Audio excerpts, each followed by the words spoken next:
একটা মানুষ কতটা বেপরোয়া হইলে এই রোজা রমজানের দিন, মাহে রমজানের দিন প্রকাশ্যে জুয়ার প্রমোশন করে, জুয়ার বিজ্ঞাপন দেয়, জুয়ার দিকে মানুষকে আহ্বান করে। ভাই, আর কত টাকা আপনার প্রয়োজন, কত টাকা আপনার লাগবে এই দুনিয়ার জিন্দেগি কাটানোর জন্য, দুনিয়াতে বসবাস করার জন্য আর কত টাকা লাগবে আপনার?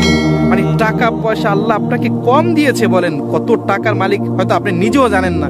এত টাকা পয়সা, ধন সম্পদ, খ্যাতি, আপনার তো কোনো কিছুর অভাব নেই, তারপরও কেন এই জুয়ার মতো একটা জঘন্য জিনিস আপনি বেছে নিয়েছেন প্রমোশন করার জন্য, বিজ্ঞাপন দেওয়ার জন্য? আর আমরা আপনার যারা অনুসারী আছি, মানে অন্ধভক্ত যারা আছি, তারাও কতটা মানে বোকার স্বর্গে বসবাস করি। আপনার মতো একজন জুয়ারিকে, আপনার মতো একজন জুয়ার প্রমোশনকারীকে আমরা কি করি, আইডল হিসাবে মানে বেছে নিয়েছি। আমরা কতটা বোকা! যেই জুয়া মানুষের অস্তিত্ব বিলীন করে দিচ্ছে, যেই জুয়া মানুষকে একবারে সর্বহারা করে দিচ্ছে, মানুষের শেষ অবলম্বনটুকু কেড়ে নিচ্ছে, যেই জুয়ার মতো জঘন্য কাজের জন্য আপনি মানুষকে আহ্বান করতেছেন। আর আমরা দর্শকরা কি বোকা যে আমরা আপনাকে আইডল মানতেছি। প্রিয় দর্শক, কার কথা বলেছি আপনারা বুঝতেই পেরেছেন।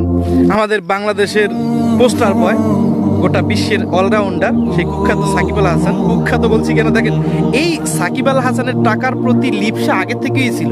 টাকার বিনিময়ে বিভিন্ন সময় বাথরুম থেকে সবকিছু উদ্বোধন করেছে এবং বিভিন্ন বিজ্ঞাপন সে আগে পরে দিয়েছে। এই জন্যই তো নেটিজেনরা তাকে বিজ্ঞাপন আল হাসান বলে এবং বিভিন্ন সময় বিভিন্ন কথা বইলা তাকে ট্রোল করে। কিন্তু সে যে এরকম একটা জঘন্য কাজ করবে, এই জুয়ার মতো একটা জঘন্য পেশার সাথে বা পেশা নিয়ে সে কি করবে, আপনার বিজ্ঞাপন দিবে, এইটা আমরা কল্পনা করতে পারি না। কারণ সে কিছুদিন আগে হজ করে আসছে। আপনারা হয়তো জানেন না, এই অনলাইন জুয়ায় কত যুবকের জীবন নষ্ট করেছে, কত বাবা মাকে সন্তান হারা করেছে, কত বাবা মার কেরিয়ার নষ্ট করেছে, কত মানুষকে নিজের ঘর বাড়ি ছাড়া করেছে।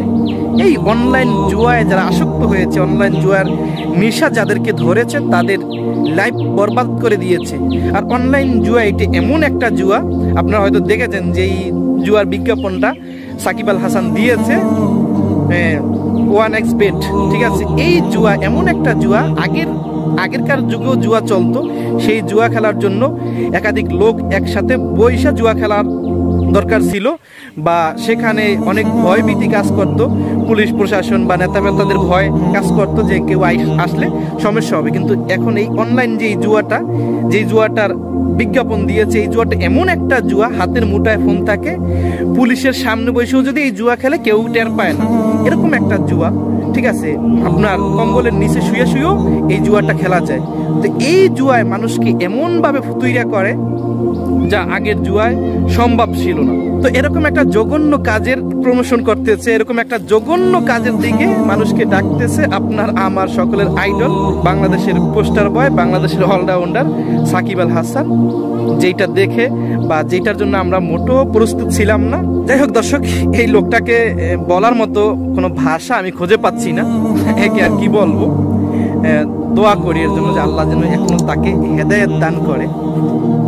ভিডিও শেষ করে দিচ্ছি, দেখা হবে পরের কোনো ভিডিওতে। ভিডিও সংক্রান্ত আপনার মূল্যবান মতামত অবশ্যই আমাদের কমেন্ট সেকশনে লিখে যাবেন। আসসালামু আলাইকুম ওয়া রাহমাতুল্লাহ।